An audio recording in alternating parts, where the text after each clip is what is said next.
Hey, Dane abroad here. Today I thought I'd go over some of the biggest differences between living in Germany and Denmark. The two countries are very similar, but I've now lived in Germany for 8 months and feel like I have a pretty good understanding of what the differences are between the two countries. So I thought I'd go over some of them, at least the ones that I've noticed. So I have my piece of paper here with some notes on, so I don't forget any of the things that I thought about earlier. I brought my little Danish flag as well.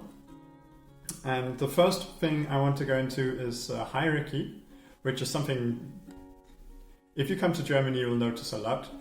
At least in Denmark, we don't have that much hierarchy going on. So it's a lot of people using Sie and Du. So how you talk to older people or how you talk to higher up people, you can use Sie instead of Du. And in Denmark, you only use Du.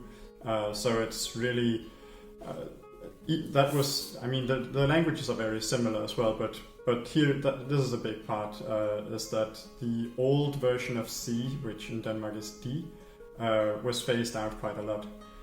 So now it's only used for the Queen, pretty much, and sometimes older people, but not very often. It can sometimes even be perceived as rude in Denmark, whereas in Germany it would sometimes be interpreted as being rude to not use Sie. So that's at least one thing, where Denmark is a lot more into equality and everybody, you can use the same with everybody. And then, of course, there is Germany, where it's more Sie and Du, and there is proper times to use either one. It's not difficult to get used to, it's just something you have to think about. The other one is also kind of hierarchy based. This is especially when you start receiving mail and emails and stuff like that, that's work related especially. You get often Herr and then your last name, or Frau and then your last name, so Mr. or Mrs. and then the last name. This probably seems very normal to a lot of people watching this, but in Denmark you would usually just use the first name. Nobody talks to each other in last name. You don't talk to your teacher, you don't use the last name. Everybody, you just use the first name. Last name is very rarely used. Whereas in Germany, when you talk to them, you're usually using first name, but it's a little weird. Sometimes people use last names. It depends on what kind of relationship they have. I try to use first names with everybody and it's fine. People are usually fairly friendly about it. But especially when you get mails, it's a little bit weird that you always get only your last name written there instead of your first. Now the third thing and kind of second overall group I want to look at some difference at is when you're traveling around in the country. The first thing that's a really big difference that I noticed when I moved to Germany actually is the feeling of distance changes quite a lot. So in Denmark it's quite a small country and there's like 300 kilometers and you're everywhere else in the country, it doesn't matter. Germany is a lot bigger, which also means that sometimes there's a lot further to the nearest big town or big city. And the size of the city also matters, it changes a lot, like what a big city is considered in Germany versus in Denmark. But essentially, now there is something like 60 kilometers to Köln from where I live, and I feel like that's right around the corner. But in Denmark, I thought 25 kilometers was what was right around the corner, and everything that was further away from that was quite far. And I would never go like an hour in public transport to go anywhere in Denmark, because why would I? It was so far away. Now instead, going an hour by public transport feels like I'm still in the same neighborhood almost. So that's a big difference as well that I've come to kind of enjoy, that distance is not such a big deal anymore. And I get to go to more of the cities close by and it doesn't feel like I'm taking a full day out of it. The second one though is not so positive for Germany as the distance one is. So the second one is internet connection. Wi-Fi and stuff like that is fine. It's more if you're out and about. In Denmark you will have 4G or 3G everywhere you are, no matter how rural of an area you're at. You have good internet connection just on your phone. Not so much in Germany. In Germany You have good internet connection when you're in cities. As soon as it starts getting like, and also in towns and villages usually, but when you get in between villages or towns or whatever, the internet connection, I mean, if you don't have Wi-Fi there, you don't have internet connection. It's kind of what we're getting at. So driving around with the train, if there's not Wi-Fi in the train, you might just lose internet connection for like an hour when you're driving by train.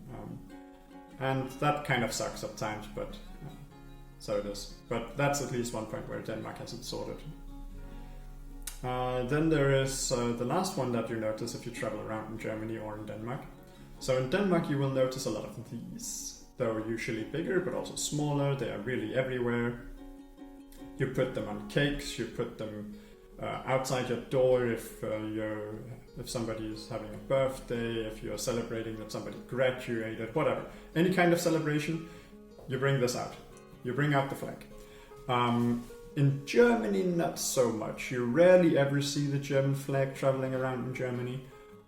You do, however, see a lot of football flags, something you barely ever see in Denmark. But just walking like 20 minutes around in the town I live in, I will see like 3 or 4 football flags at least. And in Denmark, I would say I would have to drive quite far and to even be lucky to see a football flag. But in Denmark, at least, you will see these everywhere. There are many days where it's almost mandatory to put up flags. There are a lot of celebrations where you put up flags. So if you drive around in Denmark, you will for sure see places where you just have like all of the town has flags out.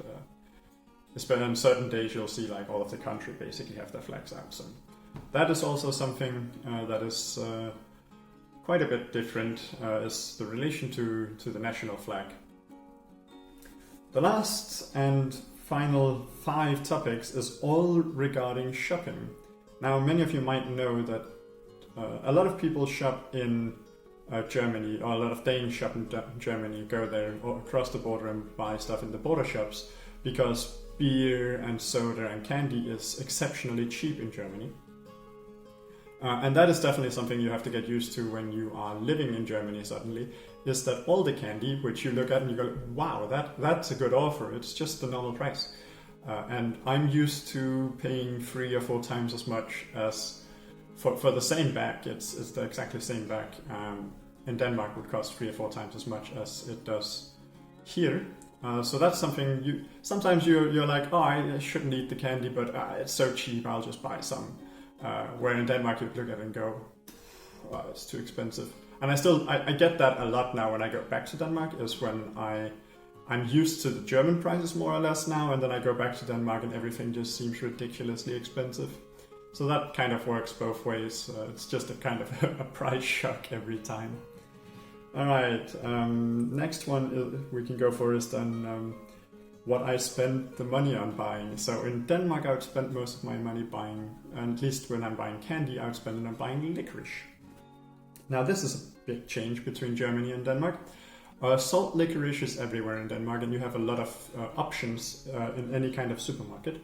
But in Germany you usually have like kind of 2 or 3 options of licorice if you're lucky, and they're usually all sweet. Sometimes you can be lucky to find some salty licorice, but it's still not as strong as you might want it as you can get it in Denmark. I'll try to, in a video this summer, I'll go to Denmark and I'll try to find some of all the different things I would buy when I'm in Denmark. That could be an interesting video. That way you can also see a bit about the Danish culture. And then maybe I'll compare it to what I buy in Germany often. Third last one. When you're buying things in Denmark, or when you're traveling in Denmark or traveling in Germany,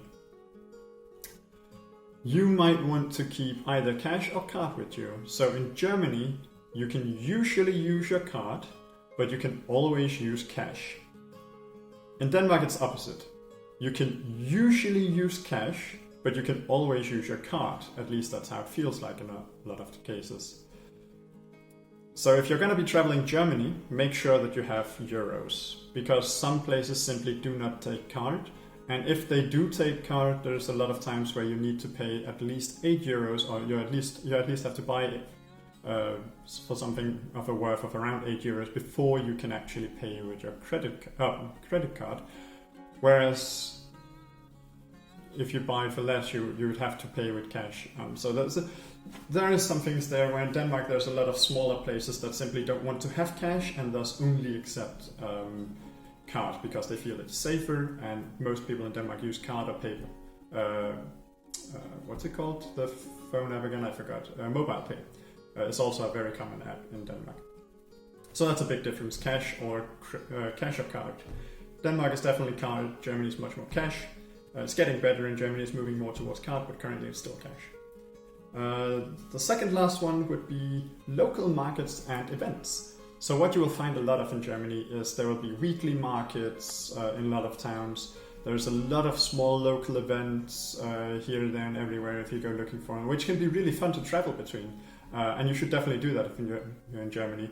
Try to figure out, is there a local event going on? Maybe there's a small beer festival, maybe there's a wine festival, maybe there is some kind of parade going on. It doesn't matter, there's a lot of things. And weekly markets are usually really cool, where you can just get fresh food directly from the farmers. This is not so much a thing in Denmark. There are some, but they're not as widely spread as in Germany. That's one thing I've really come to enjoy, is all the local markets and local events that's going on in Germany. And then the last one is opening hours and holidays and Sundays. So this is one of the biggest one with shopping for me. I have had so many times where I forgot to shop on a Saturday and then expected to go shopping on a Sunday, because I can do that in Denmark, but in Germany you cannot. Everything closes Sunday. And it doesn't in Denmark, and I'm not quite used to it yet. So sometimes I still forget to buy my food, and then I'm basically forced to go to a restaurant or something to eat dinner because I can't get anything to cook for myself. That's the last point I have. It's please bear in mind, in Denmark, Sundays you can go shopping, it's fine. Holidays you can also go shopping. There is place open every single day. But in Germany, unless you can get it at the Tankstelle, then you're not getting anything on a Sunday. It's closed. Everything is closed. So those were my 10 kind of things that I feel like are a big difference between living in Germany and Denmark. Just not even that big, each of them. It's just small things that you really feel when you live here. So I hope it's been fun to watch, and see you next time. Bye.